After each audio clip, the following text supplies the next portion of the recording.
Ukraine రాజధాని కీవ్పై Russia మంగళవారం తెల్లవారుజామున విచ్చలవిడిగా డ్రోన్లతో మిజైల్స్తో విరుచుకుపడింది.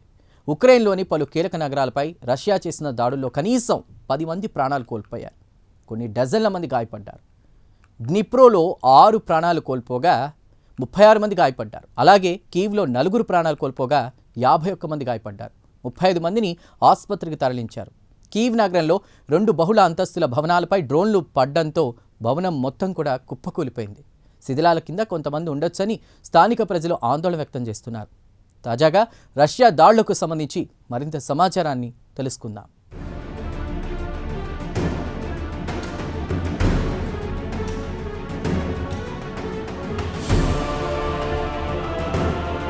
గత వారం రోజుల నుంచి యుక్రెయిన్పై భారీ ఎత్తున దాడులు చేస్తామని హెచ్చరించింది రష్యా. చెప్పిన విధంగానే మంగళవారం నాడు తెల్లవారుజామున యుక్రెయిన్ రాజధాని కీవ్తో పాటు యుక్రెయిన్లోని పలు కీలక నగరాలపై విచ్చలవిడిగా డ్రోన్లతో పాటు మిస్సైల్స్తో విరుచుకుపడింది. తాజాగా మంగళవారం నాడు తెల్లవారుజామున చేసిన దాడిలో 10 మంది ప్రాణాలు కోల్పోయారు. మరో 86 మంది వరకు గాయపడ్డారు. వారిలో 35 మందిని ఆసుపత్రుల్లో చేర్పించారు. కాగా గత వారం యుక్రెయిన్ రష్యాపై భారీ ఎత్తున దాడులు చేసి సుమారు 21 మంది ప్రాణాలు తీసింది. దానికి ప్రతీకారంగా ఈ దాడులు చేయాల్సొచ్చిందని రష్యా తన చర్యను సమర్థించుకుంటోంది. కాగా కీవ్పై దాడులు చేసిన వెంటనే కీవ్ మేయర్ విటాలీ క్లిట్స్చోకో వెంటనే ప్రజల్ని షెల్టర్ హోంలలోకి వెళ్లి తలదాల్చుకోవాల్సిందిగా ఆదేశాలు జారీ చేశారు. శత్రువు బాలిస్టిక్ మిసైల్స్తో దాడులు చేస్తున్నాడని హెచ్చరించింది. రష్యా డ్రోన్లు, క్షిపణులతో దాడులు చేసిన వెంటనే యావత్ యుక్రెయిన్ సైరన్ల మోత మోగించింది. కాగా కీవ్ నగరం నడిబొడ్డులో భారీ ఎత్తున నల్లటి దట్టమైన పొగ ఆకాశం వైపు దూసుకుపోతున్న దృశ్యాలు కనిపించాయి.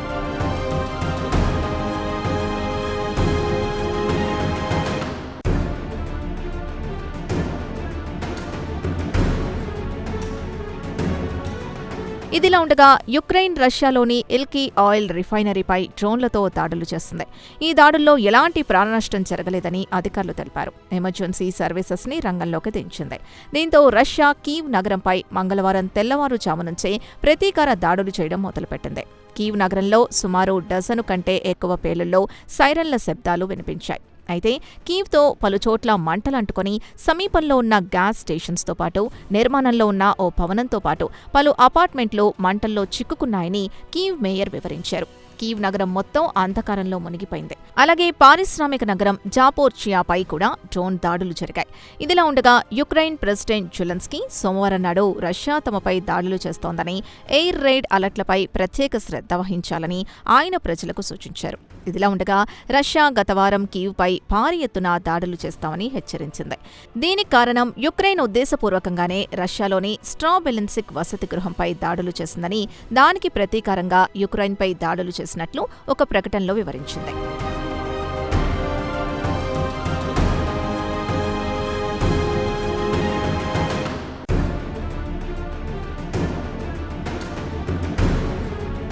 కాగా రష్యా ఆరోపణల్ని యుక్రెయిన్ తోసిపుచ్చింది. గత నెల 21, 22వ తేదీల్లో యుక్రెయిన్ సైనికులు రష్యాలోని స్ట్రాబొలిన్స్క్ పై దాడులు చేసింది వాస్తవమే. కానీ తాము దాడి చేసింది మాత్రం మిలిటరీ యూనిట్ పై అని యుక్రెయిన్ జనరల్ రష్యాకు కౌంటర్ ఇచ్చారు. రష్యా బెదిరింపులు ఎలా ఉన్నాయంటే సిగ్గు లేకుండా బ్లాక్మెయిల్ చేస్తున్నాయని మండిపడ్డారు. యుక్రెయిన్కు మద్దతిచ్చే దేశాలు వెంటనే మాస్కోపై ఒత్తిడి పెంచాలని ఆయన కోరారు. కాగా ఇరు దేశాల మధ్య కాల్పుల ఒప్పందం మేతో ముగిసిపోతుంది. దీంతో రష్యా సరికొత్తగా కీవ్పై మిసైల్స్, డ్రోన్లతో విరుచుకుపడుతోంది. కాగా కీవ్లోని ప్లాట్స్పై దాడులు చేయడంతో కనీసం 24 మంది ప్రాణాలు కోల్పోయారు. వారిలో 3 పసిపిల్లలు కూడా ఉన్నారు. ఇదిలా ఉండగా యుక్రెయిన్ డ్రోన్లతో మాస్కోపై దాడులు చేయడంతో 3 ప్రాణాలు కోల్పోయారు. ఈ దాడిని జెలెన్స్కీ సమర్థించుకున్నారు. రష్యా దాడులకు ప్రతీకారంగానే ఈ దాడులు చేయాల్సొచ్చిందని జెలెన్స్కీ వివరణ ఇచ్చుకున్నారు.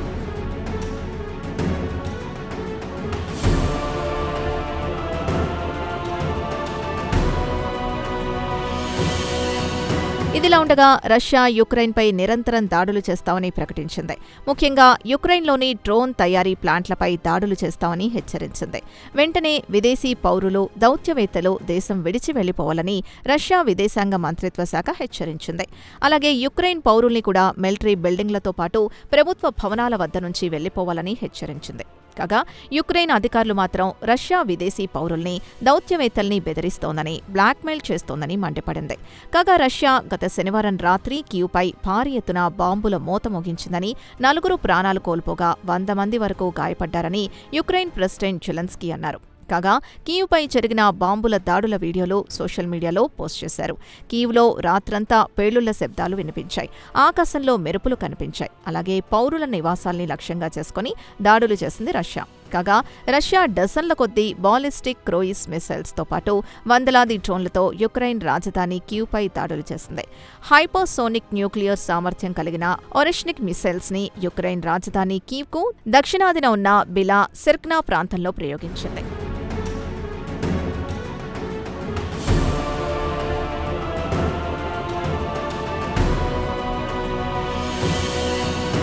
ఇక రష్యా గత వారం చేసిన దాడుల్లో నాన్ మిలిటరీ టార్గెట్లను లక్ష్యంగా చేసుకుని దాడులు చేసింది. వాటిలో కీవ్లోని Chernobyl museum, national art museum పూర్తిగా ధ్వంసమయ్యాయి. ఒక షాపింగ్ సెంటర్, ఒక మార్కెట్తో పాటు పలు రెసిడెన్షియల్ బిల్డింగ్లు ధ్వంసమయ్యాయి. ఇదిలా ఉండగా సోమవారం సాయంత్రం రష్యా విదేశాంగ మంత్రి సెర్గీ లావ్రోవ్ అమెరికా విదేశాంగ మంత్రి మార్కో రూబియోకు ఫోన్ చేసి వెంటనే కీవ్ నుంచి అమెరికా దౌత్యవేత్తల్ని ఖాళీ చేయాలని కోరినట్లు రష్యా విదేశాంగ మంత్రిత్వ శాఖ వెల్లడించింది. ఈ ఫోన్ కాల్ తర్వాత రూబియో మాట్లాడుతూ యుక్రెయిన్, రష్యాలో ఒకరిపై ఒకరు దాడులు చేసుకోవడం దారుణమని, వెంటనే ఈ యుద్ధానికి ముగింపు పలకాలని హితవు పలికారు. ఈ యుద్ధాన్ని ఆపించడానికి అమెరికా తమ వంతు సాయం చేయడానికి సిద్ధంగా ఉందని రూబియో హామీ ఇచ్చారు. అయితే రష్యా కీవ్లోని దౌత్యవేత్తల్ని వెంటనే ఖాళీ చేయించాలని ఒత్తిడి పెంచడాన్ని బట్టి చూస్తే రష్యా ఒక రకమైన మానసిక ఒత్తిడి పెంచుతోందని యుక్రెయిన్ మండిపడుతోంది. కాగా రష్యా ఇటీవలి కాలంలో కీవ్పై భారీ ఎత్తున వైమానిక దాడుల జోరుని పెంచింది.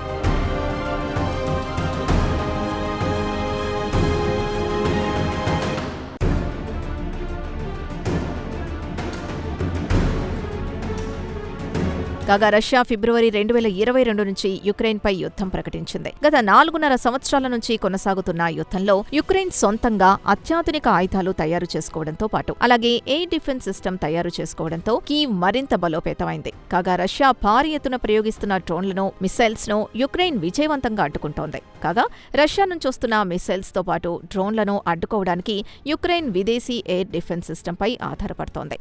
అయితే ఈ ఏడాది మార్చిలో జెలెన్స్కీ తమ వద్ద ఆయుధాల కొరత ఎక్కువగా ఉందని వాపోయారు. దీనికి ఆయన చెబుతున్న కారణం అమెరికా, ఇజ్రాయెల్, ఇరాన్ యుద్ధం వల్ల తమకు ఆయుధాలు లభించడం లేదని ఆయన వెల్లడించారు. కాగా గత 4.5 సంవత్సరాల నుంచి యుక్రెయిన్పై యుద్ధం చేస్తున్న రష్యా మాత్రం యుక్రెయిన్ను లొంగతీసుకోలేకపోతోంది.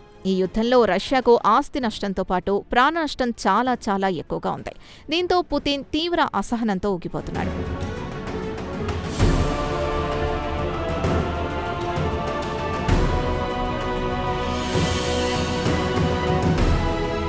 ఇక యుక్రెయిన్కు యూరోపియన్ యూనియన్ మద్దతు పుష్కలంగా ఉంది. అదే కాకుండా యుక్రెయిన్ తాజాగా ఆర్టిఫిషియల్ ఇంటెలిజెన్స్ టెక్నాలజీతో డ్రోన్లను తయారు చేసి వినియోగించి రష్యాకు భారీ నష్టాన్ని చేకూర్చుతోంది. ఏఐ డ్రోన్ల ద్వారా రష్యా కాన్వాయ్లను రష్యా సైనికులకు సప్లై చేసే ట్రక్కులపై దాడులు చేస్తోంది. దీంతో రష్యా సైనికులకు సరఫరాలు అందడం లేదు. బీబీసీ విడుదల చేసిన నివేదికను బట్టి చూస్తే కనీసం 14 చోట్ల ఏఐ డ్రోన్లతో దాడులు చేసినట్లు గుర్తించింది.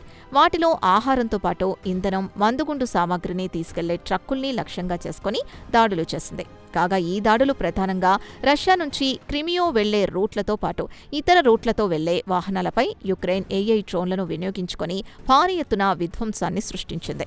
కాగా యుద్ధం ప్రారంభమైన తర్వాత నుంచి యుక్రెయిన్లో రష్యా స్వాధీనం చేసుకున్న భూమిని యుక్రెయిన్ తిరిగి స్వాధీనం చేసుకుంటోంది. కాగా యుక్రెయిన్ అత్యాధునిక డ్రోన్ల టెక్నాలజీతో పాటు ఏఐని వినియోగించుకోవడంతో యుక్రెయిన్ ఫ్రంట్ లైన్పై ఫోకస్ పెట్టి రష్యాకు చుక్కలు చూపిస్తోంది. మొత్తానికి చూస్తే గత 4.5 సంవత్సరాల నుంచి యుక్రెయిన్పై యుద్ధం చేస్తున్న యుక్రెయిన్ను మాత్రం లొంగతీసుకోలేకపోతోంది. ఈ యుద్ధంలో ఇప్పటివరకు యుక్రెయిన్దే పై చెయ్యి అంటున్నారు దౌత్యవేత్తలు.